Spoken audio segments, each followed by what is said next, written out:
All right. Cheers. Back by popular demand. The death penalty. I know. State-sanctioned murder. It was actually, as it turns out, a very popular subject that we briefly covered. Yeah. So given the reaction, it's worth kind of revisiting. And there was also an issue. So I want to look at the pros and the cons in terms of should it come back or not. Comments that have been left. We had a bunch of comments on ours. These are very similar. We did a ton of comments about, at least our opposition to the death penalty, and it was like scary. And then we also couldn't get into the risk of wrongful convictions, how Right. false confessions come about. So I want to talk about that too, because it is kind of fascinating and counterintuitive that, we just think, well, if they confessed, I mean, who would confess to something like a murder they didn't do? Right. But And then get the death penalty. I know. So what we'd originally started talking about is like me saying, I can't believe over 50% of Canadians support the death penalty. Right. And that's about standard in the States. The current number is 60%.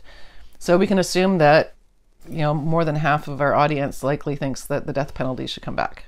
So, there's an acknowledgement there that a bunch of people do, and we're going to look at the reasons. Yeah, whenever I make commentary on radio or media about the fitness of a sentence, there is this thirst for, more draconian laws and for more harsher penalties. And you can't get harsher than the death penalty. Right. But there's no going back. No, there's no go. Yeah, like I think I said, you can't undo a death penalty sentence if it's already executed. Mm-hmm. But we're going to get into this. But I just out of curiosity, what countries around the world still have the death penalty? Well, there's so many countries, and I don't even know half of them. So does anybody want to know? I'm constantly surprised when I'll be like, that's a country? So let's go. Okay, but this is really interesting. Okay, so without making any judgment, what I think we spoke about last time was it's too much power to have in a state's hand. So government should not have the ability to execute people. State-sanctioned murder, I think, is wrong, and too much power in the hands of the government. I think I understand how horrific crime can be and how horrific a murder can be, and therefore you want to put somebody to death, but I think it's wrong. Well, this is vigilantism, though. This is why we actually have legal systems that are built to try and protect against, mob rule, basically. Right, and there's that saying, we judge a society by the way they treat their criminals, right? So, but here, this is f***ing interesting. So the United States, these are countries around the world that still have the death penalty.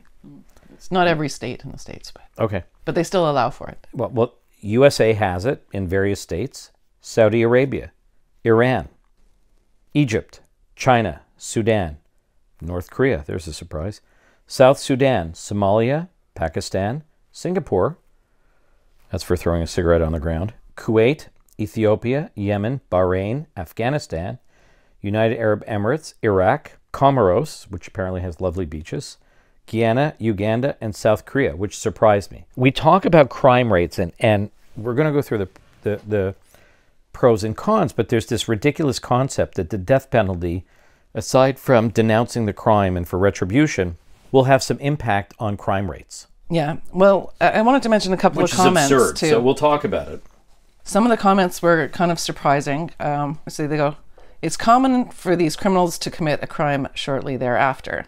And there was a similar comment that basically said yes, that it was better to kill one innocent person, recognizing there's wrongful convictions. Can you say that slowly? That the comment was that it's better to kill one innocent person than to let a murderer go free. That was a comment. Yeah, and I suppose the premise is that a murderer will kill more than one innocent person.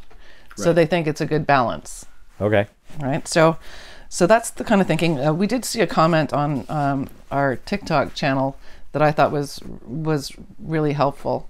That the person said emotionally they want the death penalty back, but logically they did not. That's a very helpful comment. Yeah. So from an emotional standpoint, something horrific happens. You lose a family member to a horrific crime. We've got these serial killers, and you have a solid conviction.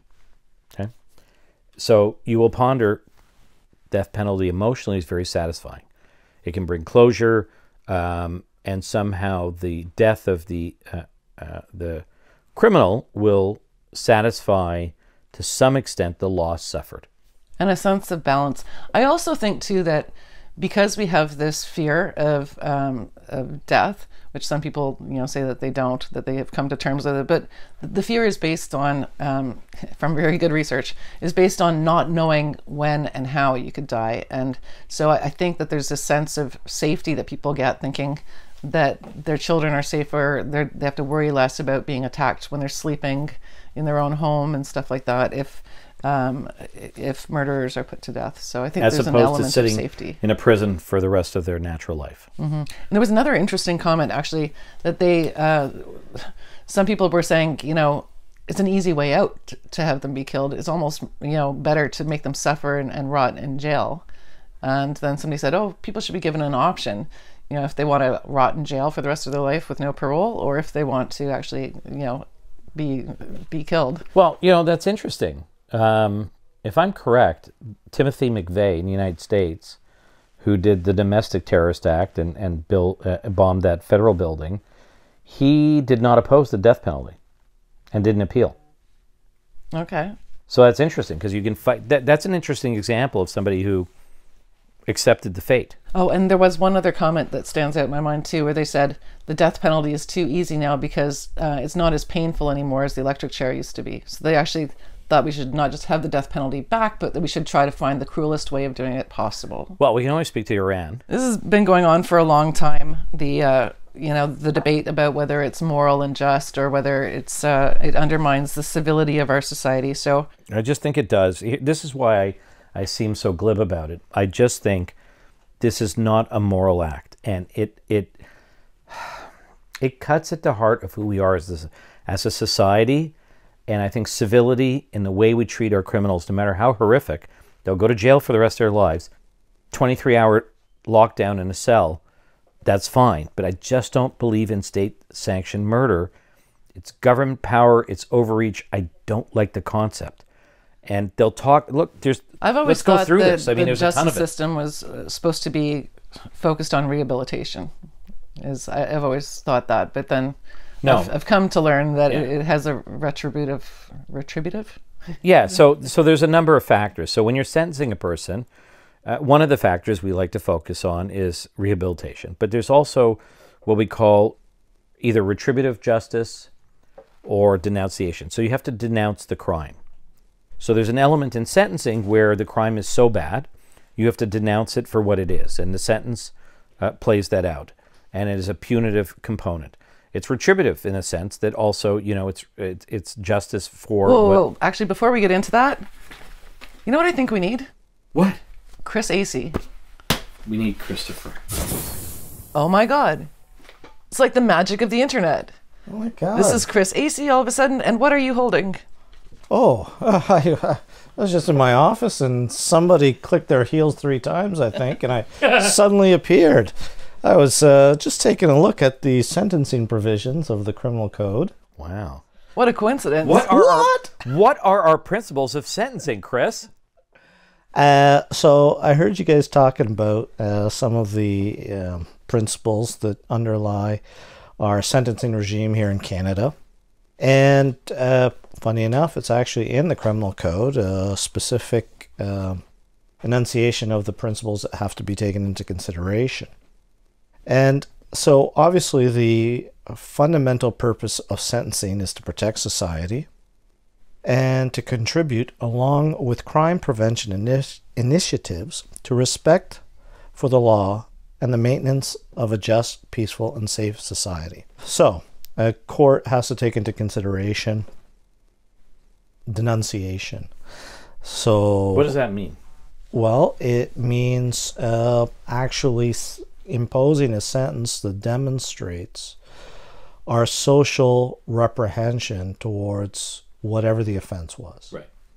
So, and that's an aspect that, because there are other elements such as rehabilitation or taking a person outside of the community for the safety of the community. Incapacitation. Right, incapacitate so that they can't reoffend again. Provide reparations to the victims of crime, and to promote a sense of responsibility in the offender. What about deterrence? That's a really that's a one of concept I the love. comments that's really common, and it plays a role in our pro and con arguments article here, is this idea of an eye for an eye. Retributive justice. Well, what's actually funny about an eye for an eye is it's if you actually go back and understand where that comes from, it's a limiting principle. Right. This is such an interesting point. Because, prior to, it used to be that It plays a role in Merchant of Venice, too. small fronts to a community would lead to bloodlust and, a type of retribution that was disproportionate to the original, harm, that was done to the person. And the principle of an eye for an eye, a tooth for a tooth, was to limit a wholesale violence that could ensue as a result of that. Now, of course, we use it, people who generally call for that think of it as a manner to increase the penalty as opposed to put a cap But in on most it. death penalty cases, it's murder. So it's a murder for a murder. Yeah. So it would still apply. Yeah, but it's not an applicable principle. So as Chris is saying, it was a limiting principle, and it's not really apt to be applied in this way for a murder and then a death penalty. That's not what the concept is meant for. So, but it's just it's a, what do you call it? A colloquial term. That's what it's come to be. Right. But it's not really anything meaningful in law or, frankly, in sentencing. Yeah. Well, so we have all of these top arguments that are made both for and Pros and against the death penalty. So it's kind of interesting to look at them. I'm just amazed that this is still a debate. And before you appeared and you clicked your heels 2 times and arrived, I had read out a list My of heels 3 times. of the countries in the world that have the death penalty. There are a lot. Not that as many as you can think. Really? So it's like, the United States, Iran, China. North Korea, China. Like, if you think about, just before we get into this for a second, other European countries, they don't have the death penalty, and crime rates are steady or going down. They have a much more holistic process to social services, to education, healthcare, supporting communities, and to the criminal justice system. And guess what? Their crime rates are much lower. In the United States, where we have the bloodthirst, and now sipping into Canada, it is totally regressive. But we previously made a humorous point too, that well, it's not completely I didn't mean humorous, to be humorous, but no, about criminals not actually looking up what the penalties are for certain things before they decide. And we were joking about, it was like, maybe I'll just attempt a murder because the penalty is lower, right? I had a client call me once. He said, "I'm thinking about an armed robbery, but I don't have a criminal code. Can you just, Joe? Can you just do me a favor and flip to section 348? Just tell me what the penalties are." And I said, "Yeah, sure." Okay, so it's up to life imprisonment. He goes, "Oh, okay, forget it. I'm just going to do a theft." Mm-hmm. I know, because that's what lawyers are there for. No, but I mean, there's this argument on the level of crimes there's they this committed. fallacious, this bullshit, specious argument about deterrence I know. all the time. Deterrence only works for those who are marginally criminal, right? Those who are generally innocent, law-abiding people, but step over for some reason. Something happened in their lives, and they get burned by the criminal law. They get sentenced. They'll never do it again. But those who commit crimes and who are habitual criminals don't give a flying about deterrence. It's a bullshit scenario. But those people who are deterred by the stigma of being convicted. Never mind the sentence. Yes, it's not the actual imprisonment that is the deterrence.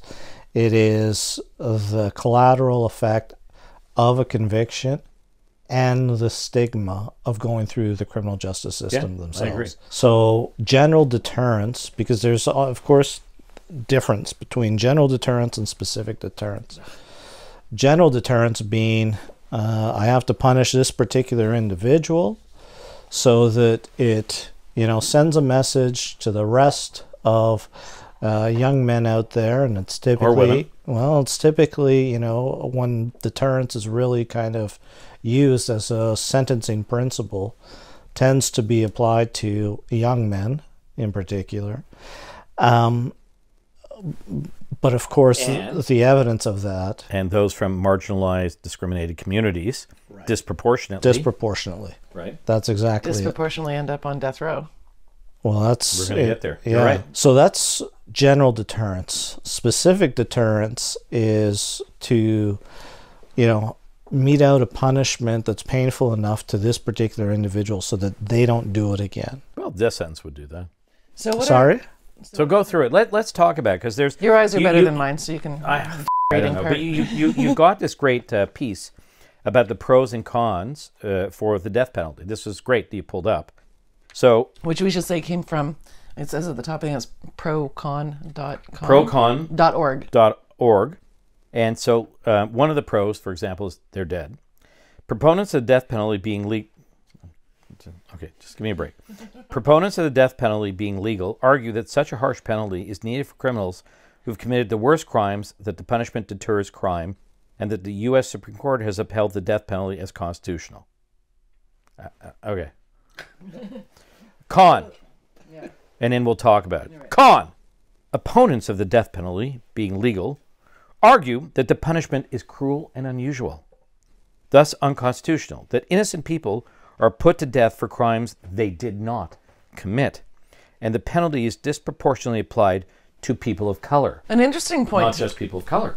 One of the reasons that they stopped in states that have the death penalty stopped actually going through with it for a while was because they botched them so bad with some of these executions that it was just like brutal and way beyond cruel and unusual. They were only half electrocuted. And they were using the wrong... No. It was like the chemical injections or whatever, lethal injections. And they got the mixtures wrong, and they didn't actually successfully kill the people for a long time, but they didn't stop trying kind of thing. I was like, it was brutal. So, But think about... Let's pause for just 1 second on that. You can't even f***ing kill somebody properly in a death penalty. But they have euthanasia. But that's something different. Let's not talk about that. But, that's true. But this is a great example of how there have been these cases in the United States where they've botched the execution. Really badly. And it's caused undue harm. And it's like, just think about this as a state-sanctioned action. This is your government doing this, and they get it wrong, and it tortures the individual, and people may not give a f***. But that's what I mean. It's the cruelty of the state power. It's overreach. It's too much power in the hands of government, not just because they f*** it up sometimes, but because it's morally wrong. Or am I just out on a limb? No, I Iran might disagree. We can't assume that all of the wrongful convictions are caught prior to the death penalty being enacted. No, absolutely not. You're absolutely correct. That's one of the justifications, is just like, oh, the legal system works because we've had wrongful convictions identified and reversed. And so therefore the justice system is perfectly good on making sure we don't kill innocent people. But think about that. Somebody's on death row for a decade with multiple appeals through that circuitous system they have in the United States. What is the crushing psychological component of that on that individual? And then what's the reparations? Well, some people would say they don't care because they believe that the person's guilty and properly convicted, so they don't care how much psychological torture they're going through. But if they're innocent, and let's say DNA exonerates them, okay? There's a sample at the crime scene of the homicide, and this person eventually is found not to be the person whose DNA is put there. How do you deal with that? How do you deal with that? And this is not a joke. It happened in the United States and still continues to be an issue. Still continues, yeah. And how do you deal with that? How do you justify this? Putting that psychological torture on a human being who's f***ing innocent. And you said something, and hearing people really bright. Brutally put to death in a very botched execution, and they're all on death row listening to the screams and all the other But you said something really bright about how the concept is that it's better to kill one innocent person than to let a bunch of guilty people go free. He would then go kill more innocent people than win. So let's sacrifice innocent people. Right, that's the attitude. It's okay. Where was this from? This was one of her comments? This was a comment actually on this website because me. Yeah. Right. Well, think about. I get bleeped, right? I can do that. Okay. The pathologist in charge of the children. Oh, Charles Smith? Oh, Dr. Charles, piece of Smith? Those were all murder cases, right? Where children die. Shaken baby Well, they were syndrome. called murder cases because they were assessed as shaken baby syndrome. Right, And actually, a shout out to John Struthers, right. former president of CLA, Criminal Lawyers Association, who fucking hated Charles Smith from the moment he set eyes on him a long time ago, and had him in his sights and went after him anytime he could to say he was an absolute fraud. He was And fabricating he was 100% correct. his forensics. Yeah. So those are a whole bunch of Fucking fabricated this. Yeah. Like, whole bunch of parents This was would big die. news, and we just forget about it. This pathologist who was like revered with shaken baby syndrome was basically the convictor for people, countless people, for the death of babies. So they lost their baby through no fault of their own, and then actually got convicted of murder wrongfully, and still had their lost child, knowing they were being blamed for it when they just simply went to the crib and found the baby non-responsive. It's just horrifying what a parent must Beyond go through. horror. Yeah. Beyond horror. Losing your child and then being accused of killing your child and being convicted of it wrongfully, and this piece of shit doctored his reports, lied to a court. That's the power of an expert. This is why the power... When people think that there's This is like why actual experts are bad forensics. for court. Yeah, but let's look at this. The second thing here is life without parole is an option. So it said, it's suggested by some as an alternative punishment for the death penalty, and then people who say that would be preferable say replacing the death penalty with life without parole. Argue that imprisoning someone for the duration of their life is more humane than the death penalty, and more fitting penalty that allows the criminal to think about what they've done and reduces the chance of executing an innocent person. Now, those against this option say that replacing the death penalty with life without parole is just an alternate death penalty, and parole should always be considered, even if the prisoner never earns the privilege, while other opponents argue that life without parole is not a harsh enough punishment for murderers and terrorists. Yeah. We've had some stuff in Canada recently about access to parole and whether or not somebody should ever be denied parole. Yeah, so there's a Supreme Court of Canada decision recently that struck down consecutive life sentences for multiple homicides. And there was a big uproar. It was a 9-2-0 decision. And, people went crazy going, this is horrific. It victimizes the victims. It re-victimizes them because they have to show up at parole hearings, on and on and on. And I totally get the pain. Totally get it. 100% we get it. We are not indifferent to this in any way, shape, or form. We get it. But life is sentence for somebody who kills more than one person, you're not getting out of parole. It's not going to happen. Like Paul Bernardo in Canada will never get parole. Serial killers don't get parole. But he has Multiple homicides. He'll come up for parole and then he'll be denied, just like Manson, Charles Manson. So the down in whole States. idea is that coming up for parole is re-victimizing the families. And I said, and I didn't mean this in a callous way, send in your victim impact statement, never show up. Because unless the parole board are a bunch of fucking morons, unless they're just absolute fucking idiots, everybody will read it and understand what's going on and will never grant parole. Why? Because the risk profile of these offenders will never go down. Right. That's what the issue is. They are a high risk to community to keep offending. And it's not lost on people who are on the parole board that they should remain in jail when they've killed 1, 2, 3, 4, or 5 people. And there are people who've committed homicides, just one, and they're still in jail beyond their 25-year period. Yeah. In a first-degree murder. It can depend on how brutal it was and the nature of the crime. Yeah. Life is life. So this concept of, consecutive life sentences is just simply an importation of the U.S. experiment, which doesn't fucking work. Because if we look south, it's not like we're deterring crime down there. Murder is like an everyday episode. It's like a sport down there. Oh, sorry, everybody who watches from the United States, I love you guys. You got a great country. Buffalo Wings, Anchor Bar, right on. But it's like a sport. You go to Pittsburgh, they have more homicides on a weekend than we do in a year. I know. Which brings up like point number 3, deterrence. We've already kind of covered. I'm getting really bad comments from the U.S., aren't I? Anyways. Well, we know it just doesn't work. Over half of our audience supports the death penalty, so. It's not moral. It's not moral. When I read out the list of countries that have the death penalty, it was not a joke. You're in your top 3 with Iran, Somalia, Pakistan. Like, Who do you want to be in your top 5 with? North Korea? Like, seriously, why does Germany not have it? Why does France not have it? Why does Great Britain not have it? Why do the Netherlands not have it? You know why? Because we're not f***ing idiots. They understand what enlightenment is. A country, you know, a civil society is truly determined by the way we treat our criminals. You will get a life sentence. You'll be stuck in a cell. To go back to one of our original comments. And you should never see the day of light. And you should be treated like that. But we do not give that power to a government agency. It's not moral. It's overreaching. But you're making a point that we kind of started out with too. Somebody said emotionally they supported the death penalty, but logically they could not. And sure, because if it's your child or your friend or your family member, you want them dead. Yeah. Totally get it. So we'll skip over to But we have to step back. That's why judges have to be impartial. Yeah.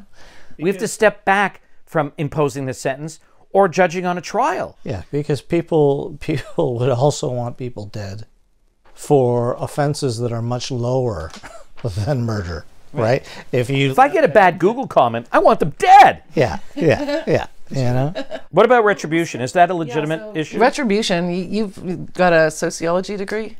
Right? Somewhat, yes. He's got a master's. So this desire to see retribution, guy. this punishment thing, what are your thoughts on that? Well, it is a legitimate expression of our society's contempt for the actions, and is not only as part of kind of our general principles, but it is enunciated in the criminal code. So, for example, when it comes to offenses against children, let's assume, for example, guy offends, abuses a child, does it, I have a case in which this was... Some of the facts can be really brutal in what happens to the child, this was quite minor, all right, relatively speaking. The guy has led, it's a historical... 30 years. 30 years. It's from 30 years ago. 30 years ago. He has led a pro-social life, not a single other allegation, no indication. So, he's not a threat to the public. He is no longer, you can't think that the public has any reason to suspect that he's going to commit the crime again. If he had, he would have. He is certainly not, needs to be taken out of society for the simple purposes of protecting society. However... He has no ongoing risk. He has lived a pro-social life. Yeah. And in fact has led a very good life with contributions to the community. So this was something that happened 30 years ago when he was much, much younger. And there's no real need for rehabilitation, right? Because there's nothing to rehabilitate. However... It's a good point. He is still going to receive a custodial sentence. Jail. Because the nature of the crime itself requires an amount of denunciation, and that requires jail. Right. So, and that is legitimate. It's not something we can just kind of... victim impact statements for a reason now. Well, but not even... a big fan. Well, no, but even because, there are whole issues about victim impact statements. There's a chance to be heard, though. No judge misses the point. Right. So whether you're inarticulate, whether, you're unable to, voice how exactly something has been devastated, so on and so forth, a judge will still appreciate the harm that was caused and sentence a person appropriately. A judge is a human being, not a robot. We saw a case recently where the victim actually said, "No, I wasn't really affected by it. I don't really think about it much anymore." But the person was still treated with the seriousness of what had been done. Well, the judge substituted their non-harm with harm. Right. Yeah, because you can presume a certain amount of damage, but that was the reasoning. Anyway. Yeah. No, but this is real. Yeah. Now, so the judge, I'm not being facetious here, but the judge said, look, whether this person appreciates it or not, there's harm done. Psychological, emotional, and in general, there's harm done because of these offenses. That's a great example of a particular victim saying, I'm okay. Literally saying, I'm okay. Actually saying that, no problems, I'm good. I'm playing varsity football, I'm okay, it's okay. Yeah. But the judge more saying, traumatized by being involved in the police investigation. right, but the judge saying, look, there's an overarching issue here about harm. Yeah. So that just underscores the fact that judges understand this concept. So, you know, that arises quite often in situations in which the complainant slash, victim was a willing participant. So think of instances in which you have underage sexual activity. And the complainant is really the parents, okay, who are, the state that gets involved. The victim is, loves her boyfriend or, girlfriend, whatever it is, doesn't want the state to get involved, still wants to be with the person, the accused. But judges come in and say, sorry, we don't. Well, then the prosecution does, right? They prosecute the case. We're getting away from death penalty, though. Okay, let's get back to something that's we can skip a couple here. No, this is a good one for me. Okay, methods of execution. Right. So it's almost Halloween. Jason and what's his name? Mike Myers. Halloween. Let's talk about methods of execution. Not the Austin Powers Mike Myers. No. I always found that so weird that Mike Myers from that was it Friday 13th and Halloween. Halloween, yeah. The new Halloween movie. The same as the comedian. The same name. No, but seriously, they said proponents of alternative methods of state execution argue that the state and federal government have an obligation to carry out the sentence handed down, and given recent f***ed-up lethal injection executions, other methods should be explored that are humane. Like what? Cut their f***ing head off? Well, no, like somebody in the comments that we read wants to bring back the electric chair. The guillotine was a more humane method. I was saying this she just earlier. said that, and my blood curdled. It was. I've heard beheading is actually. Can we have everybody watch too? That's why it was. I just can't. I can't. Well, anyway, that's why it was fast. introduced. As long as they get it right on the first strike. No wonder we're doomed as a species. No wonder. Well, no, this is we're doomed as a species. Look, compared to what it was before. This is just method. If the next one is morality. to get into the debate about how and the efficiency is to have lost the forest for the trees. Once you're debating, how it should be done is like.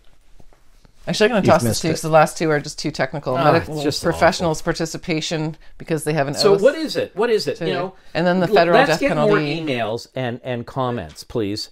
What is it? What's the fascination with the death penalty? What the f*** is the fascination? Because here's something. When somebody goes to jail for life and they're really a high-risk offender, they're in a cell. They don't have a lot of amenities. We have to talk, though. They're in there for a long time, every day, for the rest of their life. And depending upon the crime, they're always looking over their shoulder because whatever little time they get out of that cell, somebody wants to f***ing kill them. So every day is torture. One of the things that people say is, okay, if there's still, we're not 100% sure if they're guilty, then we should just have them in, life with no parole. But if we know they're guilty, we kill them. If we're not sure they're guilty, we'll just give them life. So one of the things that we've mentioned before, and we brought this up at the beginning when we first started, one of the things that people think is an absolute smoking gun, he's done, death penalty would be suitable, is if they have a confession. But there are reasons, as insane as they are. Confessions are never false. Oh my God! Police know how to get confessions out of suspects, and they're all valid. Now we were talking about. I'm full of shit, right? I'm just bullshit. We were talking about the Reed technique, which is listed on I have the Wikipedia printout of you can go look at false confessions and what we know or don't know about them. But one of the things that's listed in there is actually a police technique called the Reed technique, which is a I love technique. The first little bit here, for whoever wrote it, well done, says the Reed technique of interrogating suspects was first introduced in the United States in the 40s and 50s by former police officer John Reed. It was intended to replace the beatings that police frequently use to elicit information. So this is an interrogation technique intended to replace beatings. And essentially that's what the Reed technique does. It's a bullying tactic where they don't let the person finish. They lie about having information that, it's they all said, we know you by did Supreme it. Court of Canada too. I know You they're can lie, allowed to lie. You can keep questioning. You can keep them in there for hours as long as you give them McDonald's, water, or pizza. You can keep going. But what can you not do in Canada? You're not permitted to tell them that this is their only chance to make their life easier, and that and they have a right to counsel. They have a right to counsel, and a right to vegetables during interrogation. Vegetables? You know, I think the overarching limit is you can't mislead them about their legal rights. Right. So if you get to the point of saying, you know, this is the only time you have to tell your version, or if you tell me something, you know, maybe we'll go easier on you, or your lawyer can't help you. You know, what's your lawyer going to do for you? He's drinking scotch while you're here. You know, he doesn't care for you. That's undermining solicitor-client relationship. Those sorts of things. Right. So that was one of the reasons. But let's be fair. Okay, let's be fair for a second. Interrogation is legitimate. Yeah. Period. Police are allowed to interview a suspect and to use methods available to them that are legal to try and extract evidence. No problem with that. I don't have a problem with that. So, nor should we, and nor should any of us. One of the things that I had mentioned before, done within legal bounds. Yeah, without even reading this, one of the things that I had become aware, because I've, you know, obviously with my nonprofit and stuff, I look into Innocence Project. No squeaking. Sorry, go ahead. That it's actually a bit of a problem for immigrants to falsely confess, because this is a very important point. Let's talk about cultural issues. And I've heard about some of these cases and tried to assist with them, but they come from a country where police can kill you or whatever. It's like they're afraid of police. You mean the same countries that have the death penalty? And so let me read them out again. Yeah, that's a great tie back. So they just try to be agreeable, and they're afraid to disagree with the police, and so they end up confessing to things for that reason, and also their language skills might not be all that great. No, but just think, you come from a country where if you piss in the wind, or you protest, or you do anything contrary to the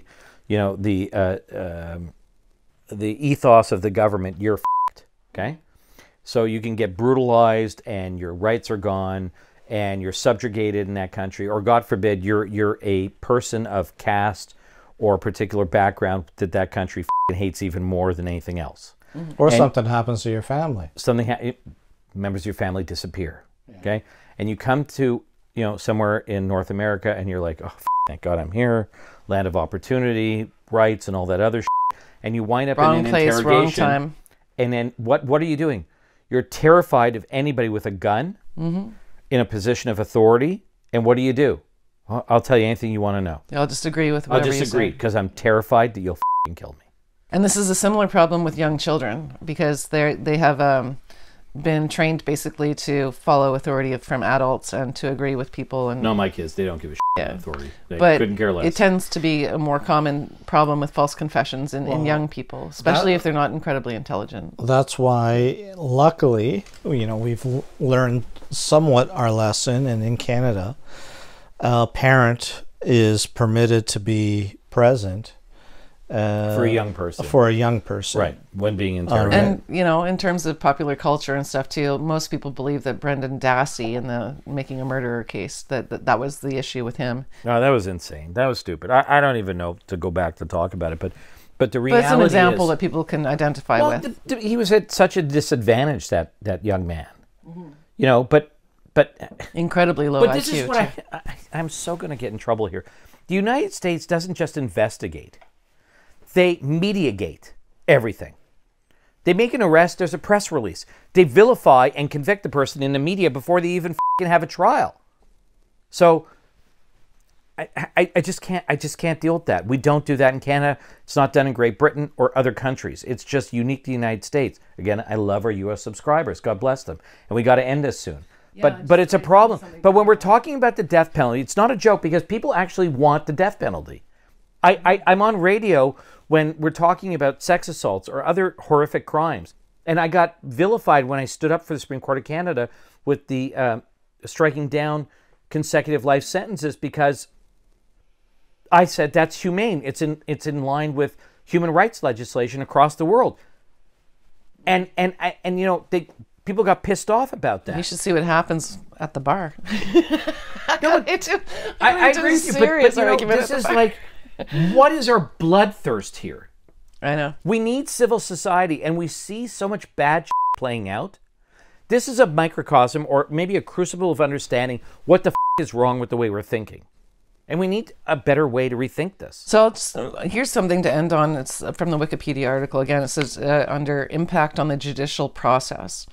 And it was noted, most people assume that a confession, especially a detailed confession, is, by its very nature, true.